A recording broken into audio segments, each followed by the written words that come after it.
놀랍게도 한국은 250년이 넘는 배달 역사를 보유하고 있습니다. 1700년대 조선 영조와 정조 시대의 학자 황윤석의 일기 이재난고를 보면 과거 시험을 본 다음날 점심에 일행과 함께 냉면을 시켜 먹었다 라는 기록이 있습니다. 냉면은 당시 궁중에서 즐겨 먹던 고급 요리였는데 양반층에서 워낙 인기가 좋다 보니 배달까지 시작한 것으로 알려졌습니다. 그리고 한국에서 처음 배달 광고는 1906년 7월 14일 일간신문 만세보에서 등장했습니다.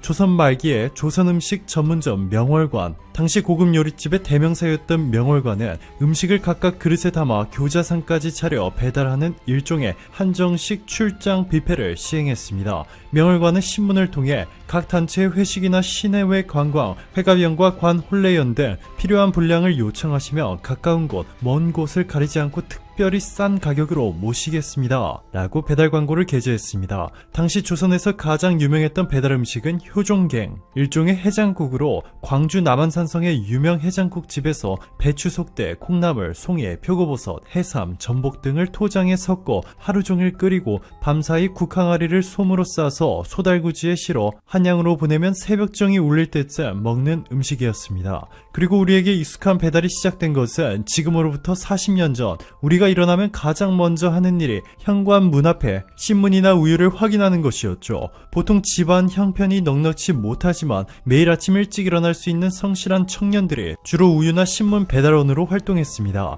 그리고 1991년 처음으로 컴퓨터를 이용한 주문 판매 프리세일링이 시작됐습니다. 두산식품이 개발한 이 프리세일링이 현재 온라인 주문으로 발전했고 인력과 시간 낭비를 획기적으로 줄이는 시작점이 됐습니다. 현재 세계 최고라 불리는 한국의 배달 시장 규모는 10조 원에 육박합니다. 통계청이 공개한 자료를 보시면 최근 수년간 해마다 2배 가까이 한국의 배달 시장 규모가 커지고 있는데요. 배달앱 이용자 수는 2,500만 명을 넘어섰습니다. 자, 그런데 여기서 문제는 보시면 배달의 민족과 요기요 이 두 개사의 시장 점유율이 99.2%에 육박합니다. 시장을 완전히 장악하고 있는 상황이죠. 현재 배달앱 2위인 요기요를 운영하고 있는 회사는 독일의 배달 서비스 회사 딜리버리 히어로, 스웨덴 출신의 니클라스 웨스트버그가 설립한 독일 회사로 독일 내 배달 서비스 사업이 돈이 되지 않자 네덜란드 기업에 매각해버리고 남은 돈을 모두 끌어와 한국에 올인했습니다. 전 세계 어디에서도 볼 수 없는 엄청난 배달 시장 규모를 가진 곳이 바로 한국이기 때문에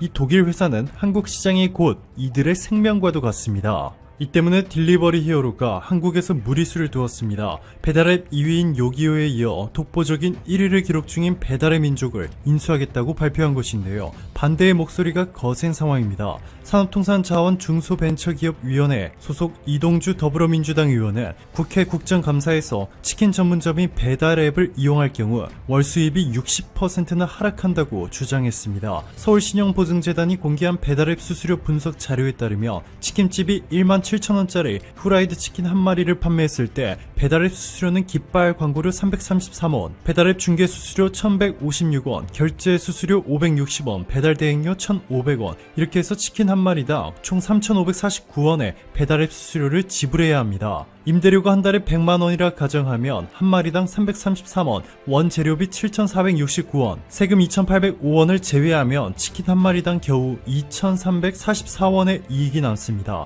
하루에 40마리씩 판매한다고 해도 월 수입은 281만원 정도였습니다. 물론 이는 혼자서 모든 일을 할 때고 직원이라도 한 명 두게 되면 월급은 200만원도 채 되지 않습니다. 이 의원은 배달앱을 사용할 때 광고료, 중개료, 수수료, 배달 대행료 등의 자영업자에게 부과된다. 그렇게 손실되는 이익을 보충하려면 훨씬 더 많은 매출을 올려야 한다. 결국 주변 다른 가게의 주문을 가져와야 하는 제로섬 게임이 된다. 그러면 어쩔 수 없이 더 많은 광고를 해야 하고 더 많은 비용이 발생하게 된다. 결과적으로 자영업자들이 출혈 경쟁을 벌일 수밖에 없고 배달앱의 배만 불리게 된다. 근본적인 수수료 체계의 변화와 배달앱 시장의 건전한 경쟁 구조가 만들어져야 한다 전했습니다. 사실 이 때문에 우리가 부담 없이 먹었던 치킨과 족발, 피자 등이 2만원을 넘긴 지는 오래고, 최근에는 배달비 4,000원을 요구하는 곳도 상당히 많아졌습니다. 자, 그런데 코로나 기간 동안 배달 음식 주문량이 폭발적으로 증가하면서 고수익 직종이 생겨난 것은 사실입니다. 지난 7월부터 모집을 시작한 배민 라이더에는 18일 만에 1000명이 넘는 지원자가 나타났고, 배달 대행 업체 바로고의 9월 신규 등록 라이더는 1월 대비 86% 넘게 증가했습니다. 서울 강남 지역에서 배달 대행 지사를 운영 중인 A씨는 머니투데이와의 인터뷰에서 연봉 1억 원은 배달 시간과 콜수를 고려하면 이론적으로는 가능한 금액이다. 365일 내내 몸을 지속적으로 혹사시켜도 끄떡없는 사람 아닌 로봇이라면 가능할 것이다 전했습니다. 라이더가 1억 원을 벌려면 1년 동안 하루도 쉬지 않고 15시간 정도를 일해야 합니다. 콜당 기본 수수료 3,000원으로 계산하며 하루 100건의 배달 주문을 처리해야 하는데, 이를 매일 수행하기는 무리가 있습니다. 또한 배달 건수가 늘어날수록 업체와 고객의 재촉 전화가 많아지기 때문에 정신적인 스트레스도 함께 증가합니다. 여러 언론 보도를 통해 라이더 연봉 1억 가능이라는 말은 신빙성이 매우 낮은 것으로 밝혀졌지만, 여전히 4천에서 5천만 원대 연봉은 가능합니다. 실제로 배민 라이더스 라이더의 지난해 평균 연봉은 4,800만 원으로 대한민국 평균 연봉을 훌쩍 뛰어넘습니다. 이러한 상황 속에서 만약 독일의 딜리버리 히어로사가 요구한 대로 배달의 민족과 요기요가 합쳐진다면 99.8%의 점유율을 가진 완전 독점 회사가 탄생하게 됩니다. 시장이 독점 구조로 변화하게 되면 모든 가격은 소비자가 아닌 회사에 의해 정해지게 됩니다. 어떠한 가격을 제시해도 다른 대안이 없기 때문에 소비자들은 터무니없이 올라버린 가격도 그대로 수용해야 하는 상황인 것이죠. 자, 그런데 여기서 한국의 공정위가 칼을 빼들었습니다. 공정위는 독일의 딜리버리 히어로에 배달의 민족을 인수하려면 요기요를 즉시 매각하라 라고 명령했습니다.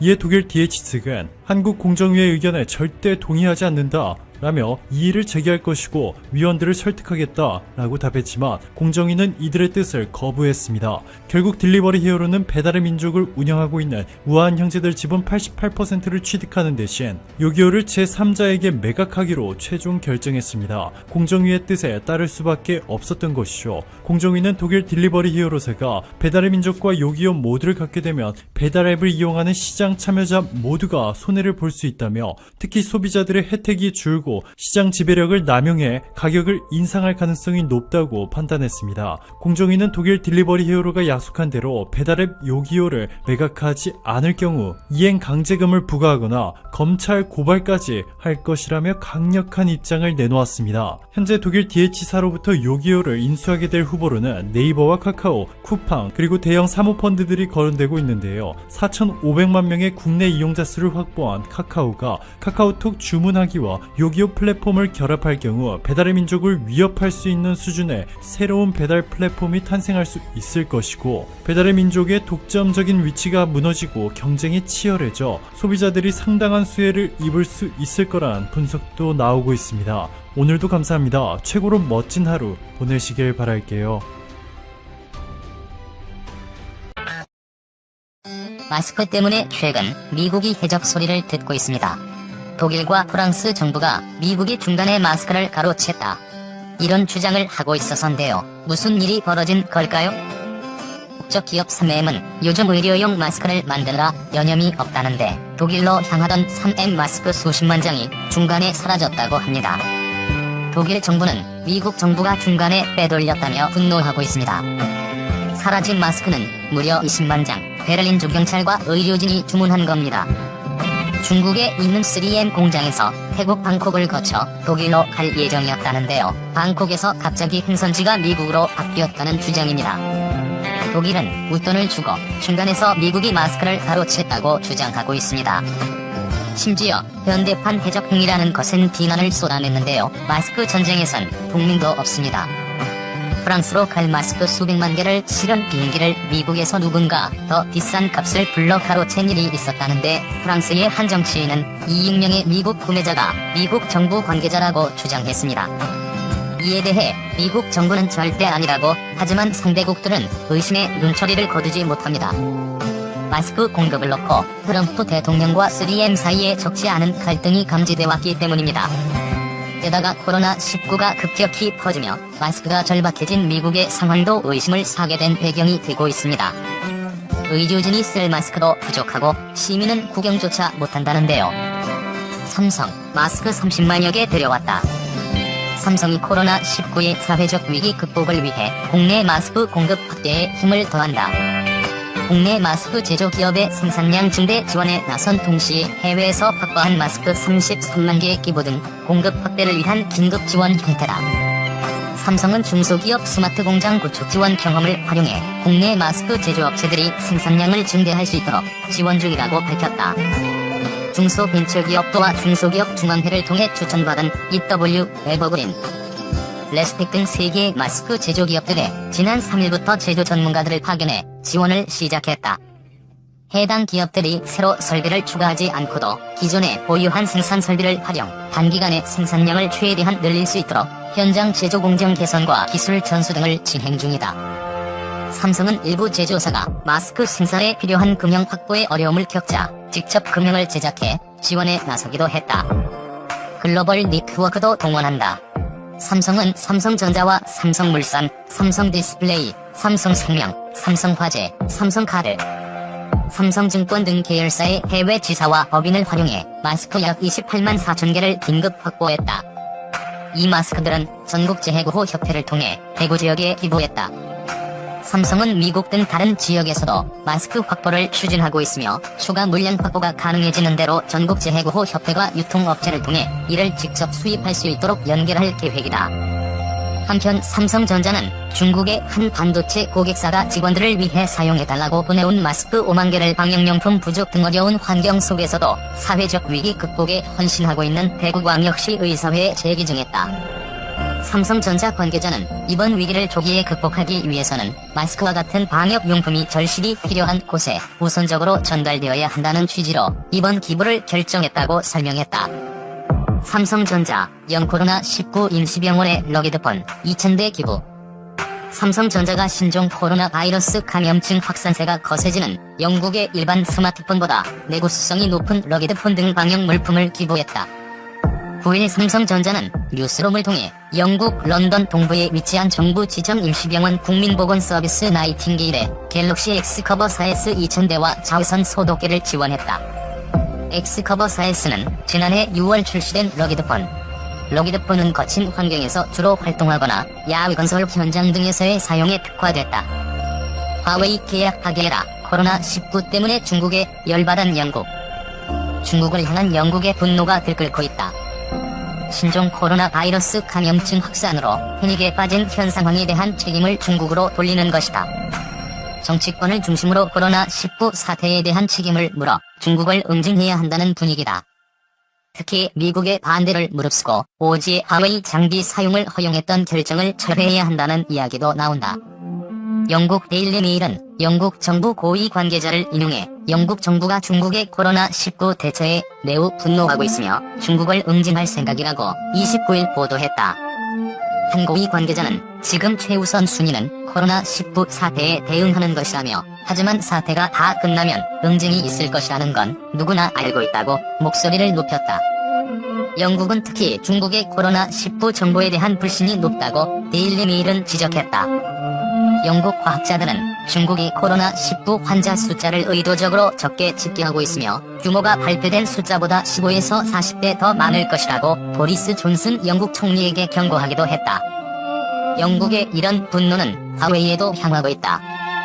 영국은 미국의 반대에도 화웨이의 영국 오지 시장 진입을 허용한 바 있다. 하지만 코로나19 사태가 심각해지고 중국에 대한 분노가 커지면서 화웨이를 허용한 결정을 전면 재검토해야 한다는 목소리가 정부 내에서 높아지고 있다.